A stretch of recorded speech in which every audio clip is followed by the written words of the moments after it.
And so it was a beautiful summer day in the leafy streets of Sydney when I knocked on the door of the billionaire's mansion. His trophy wife answered the door, wearing little more than a sprayed-on gym outfit and what I suspect was sprayed-on Evian. And as she ushered me around the dining room, the living room and the kitchen to show where the ladies' luncheon would be held and talked me through the itinerary and timing, I noticed on the wall a panel of sleek metal and a large flat screen with small inscriptions on it. And when she asked me if I had any questions, I said, yes, I have one. What is that modern gizmo on the wall over there? She said, oh, come closer, I will show you. The inscriptions turned out to be the names of the different rooms and the pool and the garage and the garden of the mansion. Surveillance equipment, the likes of which I'd never seen before. She said to me if there are no more questions, I would like to go upstairs and have a shower and change. But a few minutes later, as I was setting up in the kitchen,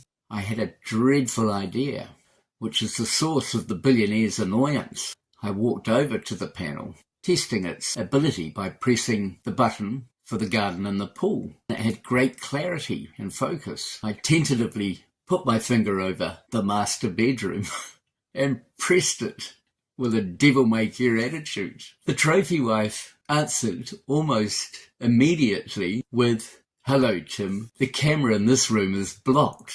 And when I heard that, I made this gesture.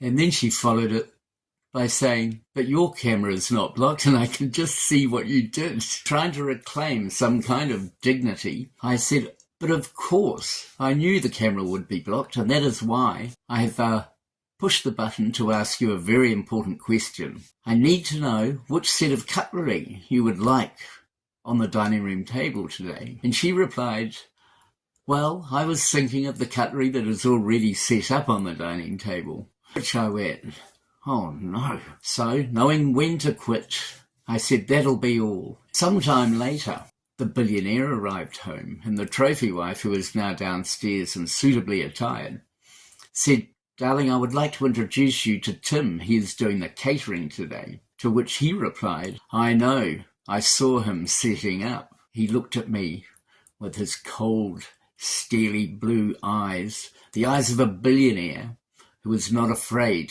to exact revenge when he was being slighted. He held my eye for a moment while I withered under his gaze, and then turned on his heel and said, looking over his shoulder, I will catch up with you later, Tim.